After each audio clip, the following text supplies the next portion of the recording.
নমস্কার, আমি ডক্টর বোধিসত্ত্ব খান চলে এসেছি সহজ শেয়ার বাজারের আরেকটি নতুন এপিসোড নিয়ে। প্রিয় বন্ধুরা, আশা করি সবাই ভালো আছেন এবং সুস্থ আছেন।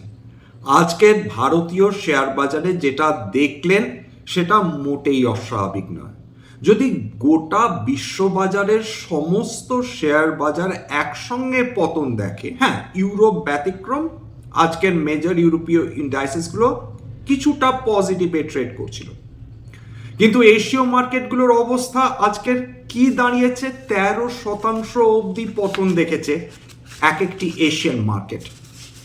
আজকে সবচেয়ে বেশি পতন দেখেছে কোরিয়ান মার্কেট। কসপি লাস্ট ট্রেড করছিল 13.71% পতন নিয়ে। নিক্কেই 4%-এর উপর পতন।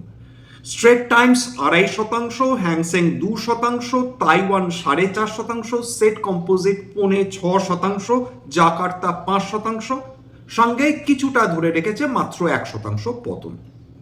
16টি সেক্টর, মূল যে 17টি সেক্টর রয়েছে তার মধ্যে 16টি সেক্টরই আজকের লিটারালি ব্লাড বাথ যাকে বলে সেটা দেখেছে। নিফটি আজকের 1.5%-এর উপর পতন, 24,500-এর কাছাকাছি বন্ধ হয়েছে। নিফটি ক্যাপিটাল মার্কেটস 2.5% পতন। ডিফেন্সও ডাউন 0.96%। কয়েকটি স্টক বলা যেতে পারে তারা উত্থান দেখেছে, তার মধ্যে জেন টেকনোলজিস রয়েছে, সোলার ইন্ডাস্ট্রিজ রয়েছে, পরশ ডিফেন্স রয়েছে। Nifty bank 2.5%, Nifty mid cap 2%-এর ওপর। নিফটি নেক্সট 50 বা জুনিয়র নিফটি সেটা 2.7%-এর উপর পতন।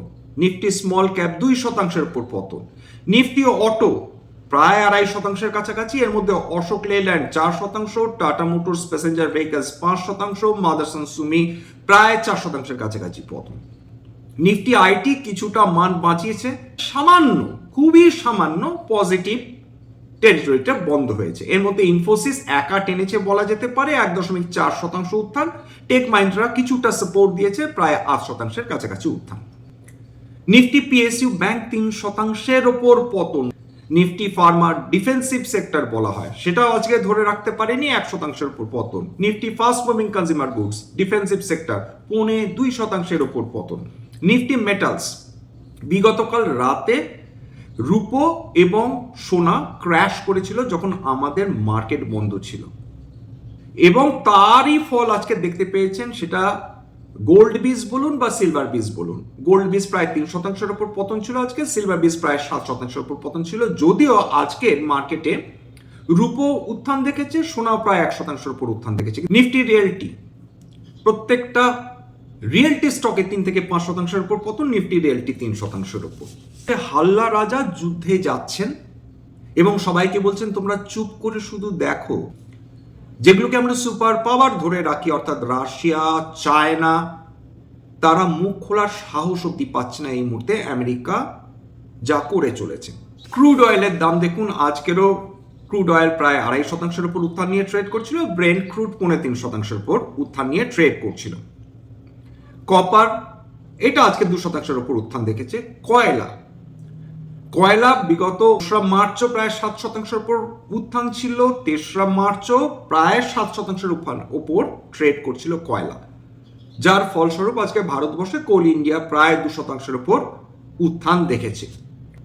কেন উত্থান দেখছে কয়লা সেটা আগের দিনই আলোচনা করেছিলাম। যে দেখুন, লিকুইফাইড ন্যাচারাল গ্যাস যার 50% সাপ্লাই, ভারতবর্ষের যে প্রয়োজনীয় লিকুইফাইড ন্যাচারাল গ্যাস এলএনজি, সেটা 50% আসে কেবলমাত্র কাতার থেকে। কেবলমাত্র এই মুহূর্তে কাতার গ্যাস প্রোডাকশনই বন্ধ করে দিতে বাধ্য হয়েছে। কেবলমাত্র যে তেল এই স্ট্রেট অফ হরমুজ দিয়ে যেত তা নয়, পাইপলাইন দিয়ে গ্যাসও যেত, সেটাও ইরান বলেছে হিট করব, যখন সুযোগ পাবো, যেমন সুযোগ পাবো। যদি কোনোভাবে দেখি গ্যাস বা তেল যাচ্ছে বিভিন্ন গালফ দেশগুলো থেকে, আমরা স্ট্রাইক করব। সমস্ত দেশ প্রবল আতঙ্কের মধ্যে রয়েছে। লিকুইফাইড ন্যাচারাল গ্যাস সেটা না পেলে বিপর্যস্ত হবে সমস্ত অর্থনীতি, বিশ্বের সমস্ত অর্থনীতি। তেল তো ভারতবর্ষ তেল তাও তো রাশিয়ার কাছ থেকে নিয়ে নেবে, কারণ রাশিয়ার রুট অন্য, সেটা রেড সি, সুয়েজ কানেল হয়ে আসবে, সেটা বল্টিক সি, মাধ্যমে সেটা রাশিয়া থেকে আমরা সেই তেল পেয়ে যাব। রাশিয়া বলে দিয়েছে ভারতবর্ষ কোনোভাবে বিপদে থাকবে না, আমরা ভারতবর্ষকে তেল নিশ্চয় দেব, এই বিপর্যয়ের সময় আমরা ভারতবর্ষের পাশে আছি। এই যে তথ্যটি এটা দিয়েছে রয়টার্স। সেক্ষেত্রে আমেরিকা যে অয়েল এম্বার্গো জারি করেছিল, যে নিষেধাজ্ঞা জারি করেছিল রাশিয়ার তেলের ওপর, তার ওপর কি হবে? কোন বিশ্ববাসী, কোন বিশ্বের কোন দেশ এই মুহূর্তে আমেরিকান স্যাংশনস মানবে না, ভারতবর্ষ তো নয়। বীর দর্পে ঘুরে বেড়াচ্ছে রাশিয়ান জাহাজ, বীর দর্পে রেড সি হয়ে ঢুকছে, সুয়েজ ক্যানেল হয়ে ঢুকছে, রাশিয়ান পতাকা লাগানো। তারা এখন ভারতবর্ষ থেকে শুরু করে সমস্ত দেশে যেখানে যেখানে রাশিয়ার তেলের প্রয়োজন রয়েছে তারা সাপ্লাই করবে। গোটা জিওপলিটিক্যাল যে কন্ডিশন রয়েছে এই মুহূর্তে, তাতে ছেড়ে দে মা কেঁদে বাঁচি অবস্থা সমস্ত দেশে। আমরা যারা ভাবছি যে খুব তাড়াতাড়ি যুদ্ধ শেষ হয়ে যাবে, সেরকম কোনো সম্ভাবনাই নেই, এবং ইরান এই যুদ্ধ জিয়ে রাখবে নিজেদের অস্তিত্ব রক্ষা করার জন্য। এলএনজির কি আমরা কোনো রিপ্লেসমেন্ট পাবো? উত্তর হচ্ছে ভীষণ ভীষণ ডিফিকাল্ট। আমেরিকা থেকে এলএনজি নিয়ে আসা যাবে, কিন্তু সেটা আমাদের যেটুকু প্রয়োজন সেটা সম্পূর্ণ করতে পারবে না। অস্ট্রেলিয়া থেকে কিছু এলএনজি আসে, সেটাও ভারতবর্ষের প্রয়োজনের অতি স্বল্প একটি পরিমাণ। অর্থাৎ অস্ট্রেলিয়া আমেরিকা মিলে তারা ভারতবর্ষের প্রয়োজনীয় লিকুইফাইড ন্যাচারাল গ্যাস দিতে পারবে না। গুজরাট গ্যাস বলে একটি কোম্পানি রয়েছে, তারা ইন্ডাস্ট্রিয়াল যে বিভিন্ন ইন্ডাস্ট্রি রয়েছে তাদের যে বরাদ্দ অ্যালটমেন্ট করে থাকে গ্যাস ডেলিভারির ক্ষেত্রে, সেটা 50% কমিয়ে দেওয়ার কথা ঘোষণা করেছে। ভারতবর্ষ হয়তো কয়েক সপ্তাহ যদি এরকম যুদ্ধ থাকে তাহলেও আমরা সামলে নিতে পারবো, কিন্তু পরবর্তীকালে সম্পূর্ণভাবে সমস্ত দেশ, ভারতবর্ষ তার মধ্যে ইনক্লুডেড, কি অবস্থা হবে কেউ কিচ্ছুটি জানেন না। কাতারে অ্যালুমিনিয়াম প্রোডাকশন, কাতারে অ্যালুমিনিয়াম প্রোডাকশন বন্ধ হয়ে গিয়েছে। কাতালাম বলে একটি কোম্পানি রয়েছে কাতারের, তারা অ্যালুমিনিয়াম একটা সিগনিফিক্যান্ট অ্যালুমিনিয়াম প্রোডাকশন করে থাকে। 6.5 মিলিয়ন টনস তারা 2025-এ প্রডিউস করেছে, এবং টোটাল যে গ্লোবাল যে প্রোডাকশন হয়ে থাকে তার 8%, সেটা অবধি বন্ধ হয়ে রয়েছে এই মুহূর্তে। এখন একটা ইন বিটুইন সিচুয়েশনে পড়ে গেছি, স্যান্ডউইচড হয়ে চলেছি ক্রমাগত প্রেসারে। অথচ ভারতবর্ষের কোনো দোষী কিন্তু এখানে নেই, কিন্তু সাফার করছে ভারতের ইকোনমি তথা ভারতের সাধারণ মানুষ। অটো সেক্টরে যে এরকম পতন আসবে সেটা অস্বাভাবিক কি? তার কারণ যত ক্রুড অয়েলের দাম বৃদ্ধি পাবে তত অটো সেক্টরের উপর প্রেসার পড়বে, এবং অটো সেক্টরের বিভিন্ন অন্তর্গত বিভিন্ন কোম্পানিজগুলো তারা এফেক্টেড হবে, তাদের ভলিউম অফ সেলস কমার সম্ভাবনা তৈরি হবে, তাদের প্রফিটেবিলিটি তার সঙ্গে অবভিয়াসলি কমার সম্ভাবনাটাও তৈরি হচ্ছে। তেলের দাম যেটা অলরেডি $85 কাছাকাছি চলে গিয়েছে, যেটা ব্রেন্ট ক্রুড, সেটা এখন $83.64 প্রতি ব্যারেল চলছে, অর্থাৎ $85 থ্রেশহোল্ডে। এরপর দাম বৃদ্ধি পেলে যা হবার তাই ঘটবে। আমাদের বর্ধিত দামে তেল কিনতে হবে যেখান থেকেই হোক না কেন। ডলার এতটাই শক্তিশালী হয়ে গেছে, সেটা টাকার তুলনায় এবং বিভিন্ন অন্যান্য বিদেশি কারেন্সির তুলনায় ডলার ইন্ডেক্স একটা দুর্দান্ত উত্থান দেখেছে, এবং ডলার ইন্ডেক্সে এই উত্থান দেখার ফলেই কিন্তু বিগতকাল রূপো এবং সোনা এবং অন্যান্য কমোডিটিসে এত বড় পতন এসেছিল। মনে রাখতে হবে, ডলার যখনই শক্তিশালী হবে তখন কমোডিটি মার্কেটসে দুর্বলতা চলে আসবে, অর্থাৎ ইনভার্সলি প্রপোর্শনাল। এই মুহূর্তে খুব জোর গলায় বলা যাচ্ছে না যে কোন অ্যাসেট উঠবে কোন অ্যাসেট নামবে, কারণ কোনোটাই স্বাভাবিক পরিস্থিতিতে যেভাবে রিয়াকশনগুলো ঘটে বিভিন্ন অ্যাসেটের ক্ষেত্রে সেটা এখন ঘটছে না।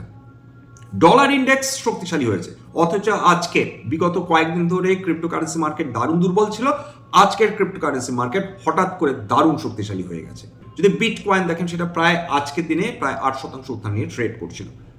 অথচ হিসেব মতন ডলার শক্তিশালী হলে ক্রিপ্টোকারেন্সি মার্কেটে দুর্বল হওয়ার কথা, মানে কোনোটাই নিয়ম মেনে চলছে না। আমরা এখানে কিভাবে রিকভার করব? আমাদের বর্তমান অবস্থাটা কি দাঁড়িয়েছে, যে আমাদের কি করা উচিত? এটা তো স্বাভাবিক, সব বিনিয়োগকারীদের মনের মধ্যে এই প্রশ্নটা থাকবে।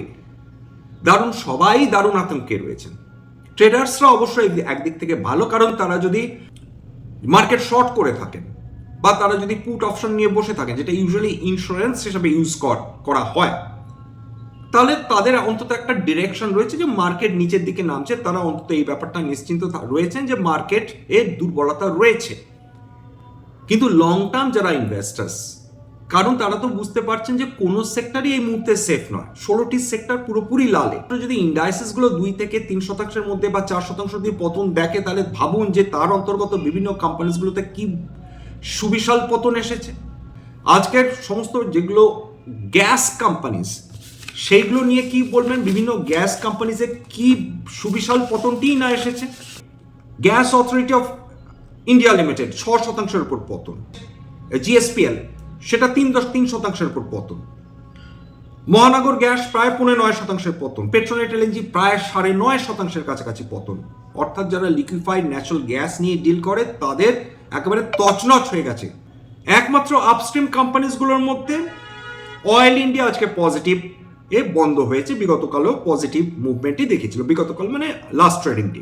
রিলায়েন্সের ক্ষেত্রে একটা খুব ইন্টারেস্টিং ব্যাপার যেটা দাঁড়াতেই পারে, আমরা জানি না কেউ সেটা কি হবে। রিলায়েন্স যদি পুনরায় সিদ্ধান্ত নেয় যে তারা রাশিয়ার কাছ থেকে তেল নেবে, এই বর্তমান যে অবস্থাতে সেটা রাশিয়ান মানে আমেরিকার স্যাংশন নিয়ে যে খুব একটা ভাবিত কোম্পানিজগুলো কেউ না, কারণ চাচা আপন প্রাণ বাঁচা, এই হচ্ছে পরিস্থিতি। এই অবস্থায় প্রত্যেকটা দেশ নিজের মতন করে সিদ্ধান্ত নেবে। আমেরিকা যদি তেলের দাম কন্ট্রোল করতে না পারে, যদি মাথার উপর দিয়ে জল বয়ে যায়, যদি অস্তিত্ব সংকট হয়, যদি তীব্র এনার্জি ক্রাইসিস হয়, কোনো দেশ এই ধরনের স্যাংশনস নিয়ে এই মুহূর্তে ওয়ারিড হবে? উত্তর হচ্ছে না, হবে না। ইউরোপীয় ইউনিয়ন যারা আমেরিকার স্যাংশনস মানছে না, তাহলে ভারতবর্ষ খুব স্বাভাবিকভাবে নিজের এনার্জি সিকিউরিটি নিয়ে কনসার্ন থাকবে। ইরান সমস্ত যেভাবে স্ট্রেট অফ হরমুজ বন্ধ করে দিয়েছে, বিভিন্ন দেশের জাহাজগুলোকে সেখান দিয়ে যেতে দিচ্ছে না, কেবলমাত্র দুটো দেশের জাহাজ সেখান দিয়ে যাওয়ার অনুমতি পেয়েছে, একটি রাশিয়া এবং আরেকটি হচ্ছে চীন। স্বাভাবিকভাবে এই দুটো দেশ তারা নানাভাবে ইরানকে সমর্থন করে এসেছে, এখনো করে চলেছে। সম্ভবত এই বন্ধুত্বের একটি মানে প্রতিদান হিসেবে হয়তো ইরান সেটাকে অ্যালাউ করেছে।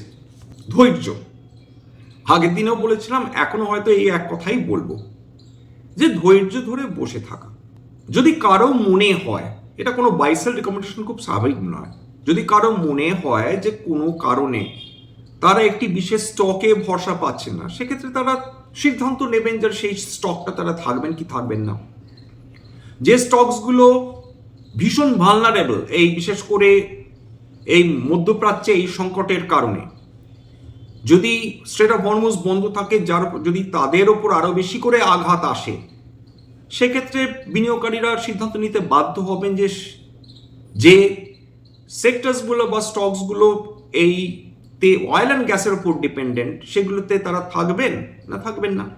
ঘনীভূত হচ্ছে সংকট, কেউ কারো কথা শুনবে না, সবাই সবার জেদ বজায় রেখে চলবে, মাঝখান থেকে ভুগবে হচ্ছে ডেভেলপিং ইকোনমিগুলো। ইনফ্লেশন যদি বৃদ্ধি পায়, সেক্ষেত্রে ফিনান্স ভুগবে, রিয়েল এস্টেট ভুগবে। যেহেতু এখনকার দিনে একটি সেক্টর আরেকটি সেক্টরের উপর এমন ভাবে ডিপেন্ডেন্ট যে একটি সেক্টর কোনোভাবে দারুণ ক্ষতিগ্রস্ত হলে অন্যান্য সেক্টরগুলো কিন্তু ক্ষতিগ্রস্ত হতে শুরু করে। টাকা আজকের ডলারের তুলনায় সর্বকালীন নিম্ন স্তর ছুঁয়ে ফেলেছে। আজকের কেবলমাত্র একদিনে 1 টাকার বেশি উত্থান দেখেছে ডলার 92 টাকা 28 পয়সায় ট্রেড করছিল। একে তো এফআইআইসরা পাগলের মতন শেয়ার বিক্রি করে বেরোচ্ছে, উপরন্তু তেলের দাম এইভাবে বৃদ্ধি পেয়ে চলেছে। বিভিন্ন অয়েল কোম্পানিজগুলো তারা বাধ্য হয়ে তারা ডলার কিনছে, কারণ তাদের তো ডলারেই পেমেন্ট করতে হয় প্রত্যেক মাসে। তারা ডলার কিনছে, ডলার মজুত রাখছে, কারণ তারা জানে যে তেলের দাম যত বর্ধিত হবে তত ডলারের ডিমান্ড বেশি বাড়বে, কারণ তেলের দাম ডলার ইন্ডেক্সড। সুতরাং ডলারের দাম বৃদ্ধি পেলে টাকার তুলনায় তাদের এখনই হয়তো বা তাদের ডলার সংগ্রহ করে রাখতে হবে, কারণ ডলারের দাম যত বেশি বৃদ্ধি পাবে তত তাদের বেশি করে মিলিয়ন্স অফ ডলার্স তাদের পকেট থেকে বেরিয়ে যাবে। আমাদের যে এক্সপোর্ট, যে ব্যবসা রয়েছে মধ্যপ্রাচ্য দেশগুলোর সঙ্গে, এমনকি ইরানের সঙ্গে, সমস্ত কিছু চরম সংকটে। বাসমতি মানে মিলিয়ন্স অফ টনস বাসমতি চাল নিয়ে আমাদের জাহাজ ইরানের বাইরে দাঁড়িয়ে আছে, ঢুকতে পারছে না। স্ট্যান্ডার্ড ডিসক্লোজার যে কোম্পানিগুলো নিয়ে আলোচনা করলাম, হতে পারে তার মধ্যে কয়েকটা কোম্পানিতে আমার বা আমার পরিবারে বিনিয়োগ থাকলেও থাকতে পারে, ভবিষ্যতে যদি নতুন করে কিনি বা বিক্রি করি আগাম বিজ্ঞপ্তি দিয়ে কিনতে বা বিক্রি করতে পারবো না। স্ট্যান্ডার্ড ডিসক্লেমার, এটা কেবলমাত্র একটা এডুকেশন চ্যানেল। বাঙালি বিনিয়োগকারীদের ইনভেস্টার অ্যাওয়ারনেস বৃদ্ধির জন্য এখানে কোনো ধরনের কোনো শেয়ারে buy sell, recommendation, suggestion, advice এমনকি ইনফ্লুয়েন্স করার প্রচেষ্টা নেই। এই কথাটা বিভিন্ন অ্যাসেটের জন্যও প্রযোজ্য। এবং যদি সত্যিই মনে হয় আপনাদের সাহায্যের প্রয়োজন রয়েছে, দয়া করে একজন সেবি রেজিস্টার্ড ইনভেস্টমেন্ট অ্যাডভাইসারের পরামর্শ নেওয়ার চেষ্টা করুন বা নিজে নিজে ডিউ ডিলিজেন্স করুন। সেক্ষেত্রে আপনারা উপকৃত হলেও হতে পারেন। আমার কথা শুনে যদি কোনো অ্যাসেটে বাইসেল সিদ্ধান্ত নেন, ক্ষতির মুখে পড়তে পারেন। সবশেষে যেটা বলি, যদি এই ধরনের এপিসোড আপনাদের ভালো লাগে প্লিজ একটা লাইক দেবেন, প্লিজ সাবস্ক্রাইব করবেন, এবং যদি সত্যি মনে হয় আমার বাঙালি ভাই বোনদের জীবনে একটুখানি ভ্যালু অ্যাড করতে পেরেছি, প্লিজ নিজে নিজে গ্রুপে শেয়ার করে দেওয়ার চেষ্টা করবেন। আজকের জন্য নমস্কার।